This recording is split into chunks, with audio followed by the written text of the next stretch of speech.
சமூக ஆர்வலரான அன்னை வி.ஜி. சரவணன் அவர்கள் கடந்த 4 ஆண்டுகளுக்கு மேலாக ஸ்ரீவைகுண்டம் தொகுதி மற்றும் அதன் சுற்றுவட்டார பகுதிகளில் உள்ள ஆதரவற்ற ஏழை எளியவர்களுக்கு இல்லம் தேடி இரவு உணவு திட்டத்தை ஏற்படுத்தி உணவு வழங்கி வருகிறார்.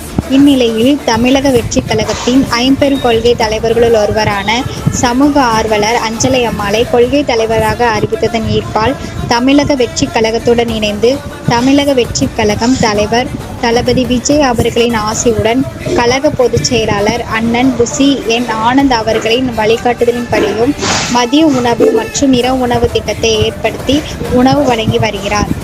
7/11/2025 அன்று ஸ்ரீவைகுண்டம், கோட்டைக்காடு, உண்டியலூர், ஏரல், கீழமங்கலக்குறிச்சி, சுல்தான்நல்லூர் ஆகிய பகுதிகளில் வாழும் ஏழை எளியவர்களுக்கு மதிய உணவும், அண்ணாநகர், கொட்டாரக்குறிச்சி, ஆறுமுகமங்கலம், அரசன்குளம், மாரமங்கலம், இடையர்காடு, தளவாய்புரம், சம்படி காலனி, மேலச்சம்படி மற்றும் அதன் சுற்றுவட்டார பகுதிகளில் உள்ள ஏழை எளியவர்களுக்கு இரவு உணவு தமிழக வெற்றிக் கழகம் தூத்துக்குடி மேற்கு மாவட்டம் சமூக ஆர்வலரான அன்னை வி.ஜி. சரவணன் அவர்களின் சார்பில் அன்று 216 நபர்களுக்கு உணவு வழங்கப்பட்டது.